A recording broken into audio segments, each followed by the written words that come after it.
బాబా local టీవీకి స్వాగతం. ప్రతిక్షణం ప్రజల కోసం చూస్తూనే ఉండండి. జనగామ జిల్లా లింగలాపురం మండల కేంద్రంలోని ప్రజా పరిషత్ కార్యాలయంలో ఎంపీ బిచ్చెట్ల జయశ్రీపేంద్ర రెడ్డి అధ్యక్షతన సర్వసభ సమావేశం నిర్వహించారు. ఈ కార్యక్రమంలో ZPTC Gudi Vamshidhar Reddy, vice MP Kiran Kumar, MPDO Surender, FAC tahsildar K Dheeraj Kumar, special officer Latha, వివిధ శాఖల అధికారులు, మండల సర్పంచులు, ఎంపీటీసీలు తదితరులు పాల్గొన్నారు.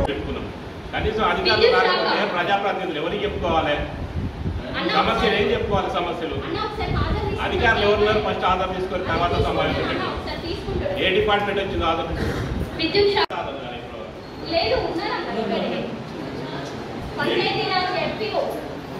మొత్తం పంచాయతీరాజ్ వ్యవస్థ, అడవుల పెంపకం, ఇందిరా క్రాంతి పథకము, ఉపాధి హామీ పథకము, మత్స్యశాఖ పనులపై సమీక్ష. ఎంపీఓ గారు ఇక్కడే ఉన్నారు, మా ఆఫీస్ లో ఉన్న మండలాలలో చేస్తున్నందువల్ల అక్కడ చూసుకొని ఇక్కడికి వస్తున్నామని చెప్పారు. తప్పకుండా సర్పంచ్ గారు చెప్పినట్టు ఈ రోజు ఎవరైతే అధికారులు ఇక్కడికి రాలేదో వాళ్ళు తప్పకుండా కలెక్టర్ కి మేము రిపోర్ట్ చేయడం జరుగుతుంది. వాళ్ళ సమాధానం కూడా చెప్పుకోవాల్సిందిగా తెలియజేస్తున్నాను. మనకు రాని డిపార్ట్మెంట్ ఎక్సైజ్ డిపార్ట్మెంట్ మరియు మత్స్య శాఖ మరియు అటవీ శాఖ. మొదటగా మన వైద్య ఆరోగ్య శాఖ వాళ్ళు మాట్లాడాల్సిందిగా కోరుతున్నాను. నేను డాక్టర్ కరుణాకర్ రాజు, పిఎస్సి మెడికల్ ఆఫీసర్. మా యొక్క ప్రాథమిక ఆరోగ్య కేంద్రంలో నివేదికను మీకు చదివిస్తున్నాను. అయితే ఈ మా పల్లె ప్రగతి ప్రోగ్రాంలో అన్ని ఊళ్ళల్లో తిరిగినాము. విలేజ్ వైజ్ మీరు చెప్పండి, రూల్ ఫోర్స్ గుర్తించిరా, చేసిరా, వేరే పనులు ఏం చేసిరో చెప్తుంది. అదే దీర్ఘలు నెల్లూరు జిల్లా 9 మంది మార్చినా అని చెప్తున్నారు. ఇంకా ఏ గ్రామంలో కూడా ఒక ఫోన్ మారవాలి, ఒక రోజు ఏం చేయాలి, ఖచ్చితంగా అన్ని గ్రామాలు తిరగాలి, పనిచేయాలి. వాళ్ళు కనీసం అడ్రస్ అన్న చేయాలి. సో మీరు కానీ మీ సిబ్బంది కానీ ఎవరు కూడా అంత ప్రాపర్గా వాళ్ళు అడ్రస్ చేయట్లేదు, సమస్యలు మీ దృష్టికి తీసుకురావట్లేదు.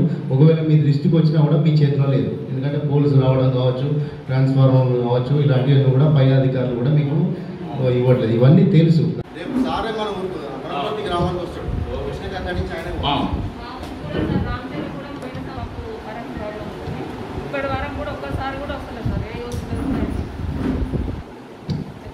వాళ్ళ ప్రగతి ఏంటి, మనకు సమస్యలు పరిష్కారం లేదన్న. లేకపోతే మనసులో కూడా రైతులు కూడా ఇబ్బంది అయ్యే పరిస్థితి ఉంది. ఆల్రెడీ మార్పిస్తాను కార్డులు మన దగ్గర ఉన్నాయి. దాని లోపల మనం ఇంకా సర్టిఫికేట్ చేసుకుంటే అంత్యోదయ కార్డ్స్ వచ్చేసి 1101, ఫుడ్ సెక్యూరిటీ కార్డ్స్ వచ్చేసి 10,172. ప్లస్ ఇక్కడ మనం ఇంకోటి మేజర్ చూసుకోవాల్సింది, మనం రీసెంట్గా మనకు 532 కార్డ్స్ అనేవి శాంక్షన్ ఇచ్చారు.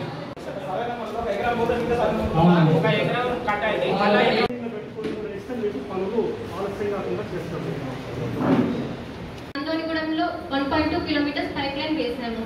ఇంకా నీటికి సంబంధించిన ఏమైనా ప్రాబ్లమ్స్ ఉంటే నా దృష్టికి తీసుకురాము.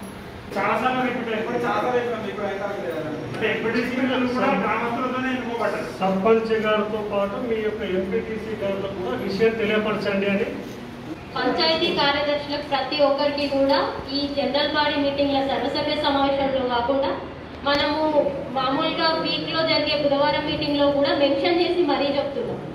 గౌరవ సర్పంచ్లతో పాటు అఫీషియల్ అభివృద్ధి కార్యక్రమాలపైన ఏ ప్రోగ్రామ్కి అయినా కూడా ఎంపీటీసీలకి పంచాయతీ కార్యదర్శులే కాల్ చేసి ఇన్ఫర్మేషన్ ఇవ్వాలి.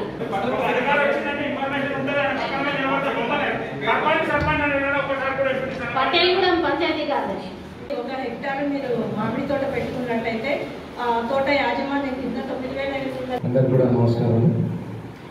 పల్లె ప్రగతిలో భాగంగా లింగాలగన్పూర్ మండలంలో ఉన్న అన్ని గ్రామాలు కూడా సుందరంగా తయారైనవి. సుందరంగా తయారైనవి అంటే సర్పంచులు, గౌరవ సర్పంచులు, అధికారులు, ఎంపీటీసీలు వాళ్ళందరూ కృషి 100%. ఇంకా కూడా ఏమున్నా కూడా అన్నీ కూడా విడతల వైజ్గా మనం ఇది ఒక నిరంతర ప్రక్రియ. పల్లె ప్రగతి అనేది ఒక నిరంతర ప్రక్రియ. పల్లె ప్రగతికి ఉన్న 10 రోజులే కాకుండా అన్ని రోజులు కూడా పల్లె ప్రగతి కార్యక్రమంలో ఎలా అయితే చేశామో అలాగే మొత్తం అన్ని గ్రామాలు కూడా అద్దంలా తీర్చిదిద్దుకునే అవసరం ఎంతైనా ఉంది. మీ అందరి కృషి, ప్రజల భాగస్వామ్యమే ఈరోజు తెలంగాణ రాష్ట్రం కూడా పచ్చదనంతో బ్రహ్మాండంగా పిలవబడుతుంది. కాబట్టి ఒకటే, మనం మొన్న ఏదైతే ఇచ్చిన 6 మొక్కలు ఏదైతున్నాయో ఖచ్చితంగా సంరక్షించే బాధ్యత మీరందరూ కూడా తీసుకోవాలి. అదే కాకుండా నా వైపు నుంచి వస్తే, నేను జిల్లా పరిషత్లో ఒక జెడ్పీటీసీగా లింగాలగూడ మండలంలో ఉన్నందుకు ప్రతి సమస్య కూడా అడ్రస్ చేయడం జరుగుతుంది. ఇప్పటికే కొన్ని గ్రామాల నుంచి కూడా కొన్ని బోర్లు కావాలని అడిగారు. ఇప్పటికే ఈ మండలంలో 6 గ్రామాలకు బోర్లు శాంక్షన్ చేయడం జరిగింది నా తరఫున. అదే కాకుండా 60 లక్షల ఫండ్ కూడా నాకు రావడం జరిగింది. దాంట్లో మండలంలో ఉన్న 8 హై స్కూల్స్కి ప్రతి హై స్కూల్కి 2 లక్షల రూపాయల చొప్పున ఫండ్ కేటాయించడం జరిగింది. తద్వారా ఆ ఒక స్కూల్కి సైన్స్ ల్యాబే కావచ్చు, కలర్సే కావచ్చు, బెంచెసే కావచ్చు, అలా రకరకాలుగా ఆ స్కూల్కి సంబంధించిన అన్నీ కూడా పెట్టడం జరిగింది. అదే కాకుండా ఇంకా కొన్ని ఏదైతే రోడ్స్ ఉన్నాయో ఆ రోడ్స్ మెటల్ రోడ్స్ కావాలని చెప్పి అక్కడ ఉన్న గ్రామ సర్పంచులు నాకు ప్రపోజల్ ఇవ్వడం జరిగింది. మండలంలో ఒక 5 రోడ్లు పెట్టడం జరిగింది నా ఫండ్ ద్వారా. అలాగే ఇదే కాకుండా ఇంకా ఒక చీటూరు గ్రామంలో ఒక 5 లక్షల రూపాయల సైడ్ డ్రైన్ పెట్టడం జరిగింది. వనపర్తి గ్రామంలో పెట్టడం జరిగింది. నెల్లూరులో ఆర్టీసీ కాలనీలో పెట్టడం జరిగింది. ఇట్లా ఒక 60 లక్షలకు సంబంధించిన నిధులు ఏవైతే నాకు వచ్చాయో అవన్నీ కూడా మన మండల అభివృద్ధి కోసం ఖర్చు చేయడం జరిగింది. అవన్నీ కూడా ప్రపోజల్ స్టేజ్లో ఉన్నాయి. కొన్ని శాంక్షన్స్ అయినాయి. అవన్నీ కూడా త్వరలో అయిపోతాయి. ఎందుకంటే గతంలో చూస్తే అధికారులు కావచ్చు, ప్రజాప్రతినిధులు కావచ్చు, వాళ్ళకు ఇంత ఫండ్స్ లేవు. ప్రజాప్రతినిధులు ఈ మాత్రం ఈసారి గౌరవ కేసీఆర్ గారు జెడ్పీటీసీకి ఫండ్స్ కేటాయించడం, గౌరవ అధికారులందరూ కూడా సపోర్ట్ చేయడం, ఇమీడియట్గా పనులు కూడా జరగడం జరుగుతుంది. అదే కాకుండా మన మండలం నుంచి గౌరవ ఎమ్మెల్యే గారు మొన్న సీఎం గారు వచ్చినప్పుడు వాళ్ళని అడగడం జరిగింది. రాజయ్య గారికి క్లియర్గా పర్సనల్గా అడగడం జరిగింది. నీ నియోజకవర్గంలో దగ్గర ఏమేమి రోడ్లు అయితే సీసీ రోడ్లు కావాల్సినవి ఉన్నాయో రాజయ్య గారు మీరు దగ్గర 150 కోట్లకు నాకు ఇవ్వండి, నేను అన్ని కూడా ఎన్ఆర్జీఎస్లో చేపిస్తా అని చెప్పి నియోజకవర్గానికి గౌరవ సీఎం గారు మాట్లాడడం జరిగింది. తద్వారా ఎంపీపీ గారు, నేను, ఇతర మన మండలంలో ఉన్న ప్రజాప్రతినిధులందరూ కూడా 13 కోట్ల రూపాయలు సీసీ రోడ్డుకు సంబంధించిన సీసీ రోడ్డులకు ప్రపోజల్స్ గౌరవ ఎమ్మెల్యే గారికి ఇవ్వడం జరిగింది. ఇది కంపల్సరీ జరుగుతుంది. ఏదో ఎవ్రీ టైం ఇస్తున్నాము అవ్వట్లేదు కాదు, ఈసారి ఖచ్చితంగా జరుగుతుంది. ఎందుకంటే గౌరవ సీఎం గారు వారు సాక్షిగా ఇవ్వమని చెప్పారు కాబట్టి ఖచ్చితంగా ఈసారి ఒక సగం, నెక్స్ట్ సారి ఒక సగం. గ్రామాల్లో ఇంకొక సంవత్సరం వచ్చే వరకు ఎక్కడ కూడా మట్టి రోడ్డు అనేది కనపడకుండా సీసీ రోడ్లు వేసే విధంగా మేమందరం కూడా ప్రయత్నం చేస్తామని మీ అందరూ కూడా మాట్లాడడం జరుగుతుంది. అలాగే మొన్న పోలీస్ శాఖ వారు మన మండలంలో ఉన్న ఫర్టిలైజర్ షాప్స్ అన్ని కూడా తనిఖీ చేయడం జరిగింది. ఆ ఒక శాఖ వ్యక్తులు కూడా ఎన్ని ఫర్టిలైజర్ షాప్స్ ఉన్నాయి, ఆ ఫర్టిలైజర్ షాప్స్లో ఎన్ని లైసెన్స్లు ఉన్నాయి, ఎక్కడన్నా నకిలీ మందులు అమ్మడం జరుగుతుందా లేదా అని కూడా మీరు ఒకసారి నివేదిక ఇవ్వాలని ఈ సభ నుంచి చెప్తున్నాను. అలాగే ముఖ్యంగా మన మండలంలో కాదు రాష్ట్రంలో ఉన్న సమస్య ఏంటంటే ఎవరు కూడా అందరూ కూడా రేషన్ కార్డ్స్ కావచ్చు, పెన్షన్స్ కూడా అడుగుతున్నారు. గ్రామాల్లో ఏ గ్రామానికి పోయినా కూడా ముఖ్యంగా అదే అడుగుతున్నారు. కాబట్టి మీ అందరికీ కూడా చెప్పడం జరుగుతుంది. నెక్స్ట్ మంత్ నుంచి ఈ ప్రక్రియ అనేది స్టార్ట్ చేయడం జరుగుతుంది. తప్పకుండా నెక్స్ట్ మంత్ నుంచి రేషన్ కార్డ్స్ కానీ, పెన్షన్స్ కానీ ఇవన్నీ కూడా చేయడం జరుగుతుంది.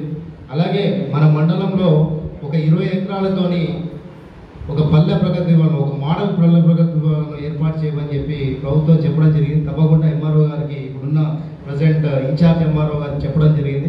వారి సహకారంతో ఒక మంచి ప్లేస్ ఐడెంటిఫై చేసి ఒక మంచి పల్లె ప్రగతి భవనం మోడల్ పల్లె ప్రగతి భవనం తయారు చేసుకుంటామని కూడా చెప్పడం జరుగుతుంది. గతంలో మేము ఎప్పుడు పోయినా కూడా నెల్లూట్ల గ్రామం చూపించారు. నెల్లూట్ల గ్రామానికి ధీటుగా కూడా మొన్న పోతే వడ్డిచెర్ల కావచ్చు, ఇక్కడ చూస్తే జీడికలు కావచ్చు, నవాబ్పేట కావచ్చు, వనపర్తి కావచ్చు, బ్రహ్మాండంగా చేయడం జరిగింది. ప్రతి ఒక్కరు కూడా ఒక గ్రామానికి ఒక గ్రామం పోటీగా సర్పంచులందరూ కూడా బాగా పనిచేశారు. నిజంగా కూడా మీ అందరికీ కూడా శుభాభివందనాలు చెప్తున్నాను. అలాగే ముఖ్యంగా బీటీ రోడ్స్ మ్యాక్సిమం శాంక్షన్ అవుతున్నాయి మనకు. తర్వాత మన లింక్ రోడ్స్ ఏవైతున్నాయో ఈ మండలంలో ముఖ్యంగా 4 లింక్ రోడ్స్ ఉన్నాయి. అవి కూడా మేము ఈ యొక్క టర్మ్లో అన్నీ కూడా కంప్లీట్ చేస్తామని జరుగుతున్నాం. మీ అందరు కూడా ఈ సభాముఖంగా చెప్తున్నాం. ఈ అవకాశం ఇచ్చిన నాకు ధన్యవాదాలు. Thank you. సమావేశం దాదాపుగా అందరూ అధికారులతో, గౌరవ సర్పంచుల, ఎంపీటీసీ గారులతో మరియు పంచాయతీ కార్యదర్శులు సహకరించినటువంటి మన ప్రింట్ అండ్ ఎలక్ట్రానిక్ మీడియా మిత్రులందరికీ నమస్కారాలు తెలియజేస్తూ ఎన్నో అంశాల మీద మనం ఈరోజు చర్చించుకోవడం జరిగింది. దాంట్లో మన 2 రోజుల క్రితమే మనం పల్లె ప్రగతి 10 రోజులు నాలుగో విడత చేసుకోవడం జరిగింది. నిజంగా 4 విడతల తర్వాత గ్రామాల్లో చూసుకున్నట్టయితే పల్లెలు చాలా అభివృద్ధి బాటలో నడుస్తున్నాయి. వర్షపాతంలో కూడా మనం మొదట నేను ఎంపీపీగా వచ్చి ఇక్కడ మనం ఫస్ట్ సర్వసభ్య సమావేశం ఏర్పాటు చేసుకున్నప్పుడు మన ఎన్ఆర్ఈజీఎస్ ద్వారా మనము ఉపాధి హామీలో మొక్కలు నాటించే కార్యక్రమం ఏర్పాటు చేసుకున్నప్పుడు జూలై ఎండింగ్లో కూడా మొక్కలు నాటే పరిస్థితి లేకుండే. అంటే అప్పటి వరకు కూడా మనం వర్షం అనేది ఎదురు చూస్తే కానీ వచ్చే పరిస్థితిలో లేకుండే. కానీ ఇప్పుడు మనం మే ఎండింగ్ల నుంచే మనము వర్షపాతం స్టార్ట్ అయ్యి మనము ఈ రోజు చక్కగా మనం అనుకున్న ప్రకారం 4వ విడతలో మొక్కలకు ప్రాధాన్యత ఇచ్చి మొక్కలు నాటే కార్యక్రమం విజయవంతంగా చేసుకోవడం జరిగింది. అదేవిధంగా ఈరోజు విద్యాశాఖలో మన ఎంఈఓ గారికి యాక్సిడెంట్ అయినందున తను రాలేదు. కాకపోతే మీ అందరికీ తెలియాల్సిన విషయం ఏంటంటే మన మండలంలో ఒక 5 స్కూల్స్ని చాలా అంటే ప్రైవేట్ స్కూల్కి ధీటుగా ఒక 5 స్కూల్స్ని గుర్తించి ఆ 5 స్కూల్స్ని డెవలప్ చేసే విధంగా మన తెలంగాణ సీఎం కేసీఆర్ గారు ప్రతి ఒక్క మండలంలో కూడా ఇటువంటి కార్యాచరణ చేపట్టి ఆ స్కూల్ని ఏ ఒక్క ప్రైవేట్ స్కూల్కి కూడా తగ్గకుండా అన్ని రకాల సౌకర్యాలతో తీర్చిదిద్దాలనే అంశంతో ముందుకెళ్తున్నారు. కాబట్టి మన మండలంలో 5 స్కూల్ ఐడెంటిఫై చేసి ఇవ్వాల్సిందిగా కలెక్టర్ గారు కూడా కోరడం జరిగింది. అయితే దాంట్లో ప్రస్తుతం మన స్కూల్ పరిస్థితి, అక్కడికి వచ్చే స్టూడెంట్స్ ఏ విధంగా వస్తున్నారు అనే విషయం గురించి ఆలోచించి అవి ఐడెంటిఫై చేయడం జరుగుతుంది, చేసి ఇవ్వడం జరుగుతుంది. అదేవిధంగా మనము ఇంకా ఎలక్ట్రిసిటీ డిపార్ట్మెంట్కి వస్తే గతంలో ఆ శాఖ స్పందించినప్పటికీ కూడా సరే అరకొరగా ఇప్పుడు కొంచెం పనులు అయితే జరుగుతున్నాయి. ఇంకా మనము వాళ్ళకి ఇచ్చిన టైం ప్రకారం మనం పూర్తిగా మనం ఆ పనులను చేయించుకునే విధంగా మనందరం కూడా సిద్ధంగా ఉండాలని తెలియజేస్తున్నాను. మనము ఒక గ్రామ అభివృద్ధి జరగాలంటే అందరి కోఆర్డినేషన్ తోటి అది సాధ్యమవుతుంది. అన్నిటిగా భావించొద్దు. నేను ప్రతిసారి కూడా పంచాయతీ కార్యదర్శులకి ప్రతి మీటింగ్లో చెప్పడం జరుగుతూనే ఉంది. సర్పంచ్ వేరు, ఎంపీటీసీ వేరు కాదు. ఎప్పుడైనా కూడా గ్రామంలో గౌరవ సర్పంచ్, ఎంపీటీసీ కలిసే ఉంటారు. కాబట్టి మనం పంచాయతీ కార్యదర్శులుగా ఆ గ్రామానికి వచ్చినప్పుడు మన బాధ్యతతో మనం వాళ్ళకి కూడా ఈ రోజు జనగామ జిల్లాలో కాదు తెలంగాణ రాష్ట్రంలో మన లింగాలగనపురం మండలం ఆదర్శ మండలంగా ఉండాలన్నా, అభివృద్ధి మండలంగా ఉండాలన్నా ఇటువంటి చిన్న సమస్యలు కూడా మనము చర్చించుకునే విధంగా రాకుండా ప్రతి ఒక్కరు బాధ్యతగా తీసుకోవాలని మనస్ఫూర్తిగా కోరుకుంటున్నాను. అదేవిధంగా మన ఇంకా ఆర్డబ్ల్యూఎస్ డిపార్ట్మెంట్కి వస్తే ప్రతి ఒక్క దగ్గర కూడా ఈ ఎండాకాలంలో ఎక్కడ కూడా తాగునీటి సమస్య ఉన్నదన్న చర్చ అయితే ఎక్కడికి రాలేదు. ఆ విధంగా మనకు నీటి వసతి సమస్యలు కూడా లేకుండా ఉన్నాయి. మా మండల పరిషత్ నుంచి మాకు ఈ సంవత్సరంకు గాను 71,14,000 ఫండ్ మాకు సిఎఫ్సి ఎస్ఎఫ్సి ద్వారా రావడం జరిగింది. దీన్ని మన గౌరవ ఎంపీటీసీల ఆధ్వర్యంలో ప్రతి గ్రామానికి కూడా ఆ ఫండ్ కేటాయించే విధంగా మేము వర్క్స్ అలొకేషన్ అనేది చేయడం జరిగింది.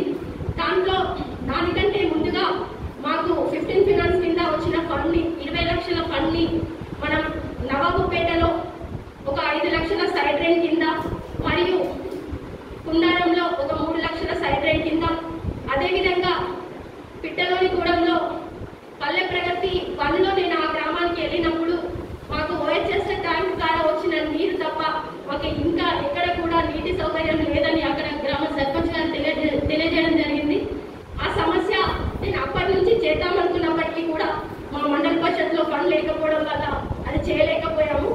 అయితే ఎప్పుడైతే మాకు 15వ ఆర్థిక సంఘం కింద మాకు డ్రింకింగ్ వాటర్కు మాకు ఫండ్ రాగానే ఫస్ట్ ప్రయారిటీ పిట్టలోనిగూడెంలో బోర్ వేయించడం జరిగింది. గౌరవ ఎంపీటీసీ మార్పు కృష్ణవేణి ఆధ్వర్యంలో ఆ బోర్ ఫుల్ సక్సెస్ అవ్వడం, దానికి బోర్ కూడా అంటే మోటార్ కూడా ఫిట్ చేసి ఆన్ చేయడం కూడా జరిగింది. అదేవిధంగా ఈ మండలంలో ప్రతి గ్రామంలో ఉన్నటువంటి డ్రింకింగ్ సమస్య అంగన్వాడీకి సంబంధించిన కాంపౌండ్ వాసే కావచ్చు, అవన్నీ కూడా మేము త్వరలో మా దృష్టికి వచ్చిన సమస్యలన్నింటినీ కూడా తీర్చే విధంగా చేయాలని అనుకుంటున్నాము. ఈ సర్వసభ్య సమావేశానికి సహకరించిన అందరికీ కూడా ధన్యవాదాలు తెలుపుతూ ముగిస్తున్నాను. Thank you very much.